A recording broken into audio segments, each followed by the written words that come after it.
வணக்கம் டிவிகே நண்பர்களே. இன்னைக்கு வீடியோவில் நம்ம எதை பற்றி பார்க்க போகிறோன்னா 2026 சட்டமன்ற தேர்தல் நெருங்கி கொண்டிருக்கும் இந்த நேரத்தில் நம்ம டிவிகே கட்சியில் டிடிவி தினகரன் அவர்கள் இணைய போகிறதா அரசியல் வட்டாரங்களில் பேசிக்கிறாங்க. டிடிவி தினகரன் அவரை பற்றி சொல்லணும்னா அவர் முன்னாள் முதல்வர் ஜெயலலிதா காலத்தில் அதிமுகவில் முக்கிய பொறுப்பில் இருந்தார்.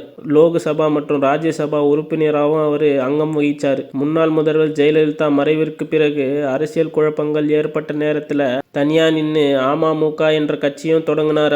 அவர் கட்சி தொடங்கினதுமே ஆர்கே நகர் தொகுதியில் இடைத்தேர்தல் வந்தது. அந்த இடைத்தேர்தலில் அவர் சுயேட்சையா நின்று வெற்றியும் பெற்றார். அவர் நம்ம டிவிகே கட்சியில் இணைஞ்ச அவரோட அனுபவமும் அவரோட அரசியல் அதிரடியும் நம்ம தளபதிக்கு பயன்படும் அப்படின்னு பல அரசியல் வியூகர்களும் சொல்றாங்க. ஏற்கனவே நம்ம செங்கோட்டையன் அண்ணா டிவிகே கட்சியில் இணைவதற்கு முன்னாடி டிடிவி தினகரன் அவர்களை சந்திச்சுட்டு தான் வந்திருந்தார். ஆனால் அந்த சந்திப்பு அரசியல் ரீதியான சந்திப்பு இல்லை, மரியாதை ரீதியான சந்திப்பு அப்படின்னு சொல்லிட்டாரு. இந்த நிலையில் நம்ம செங்கோட்டையன் அண்ணா அவர்கள் டிவிகே கட்சியில் ஜனவரி மாதம் நிறைய மாற்றங்கள் நிகழும் அப்படின்னு சொல்லியிருக்காரு. அந்த மாற்றம் இதுவாக தான் இருக்குமோ அப்படின்னு சொல்லி அரசியல் வட்டாரங்களில் பேசிக்கிறாங்க. அம்மா அவர்கள் இருந்தபோது திமுகவை பலமாக எதிர்த்துட்டு இருந்தாங்க. நம்ம தளபதியும் இப்போ திமுகவை வெற்றி செய்கிறாரு. இது ஒரு பக்கம் இருக்க, அதிமுகல இருந்து டிடிவியை வெளியேற்றினதுனால திரு எடப்பாடி பழனிசாமி அவர்கள் கூட மறுபடியும் டிடிவி கூட்டணி வைப்பாரா அப்படின்னு சொல்லி சந்தேகமாக தான் இருக்கு. எது எப்படியோ அவர் நம்ம கூட சேர்ந்தா நம்ம தளபதிக்கு இன்னும் பலம் சேர்க்கும் என்கிறதுல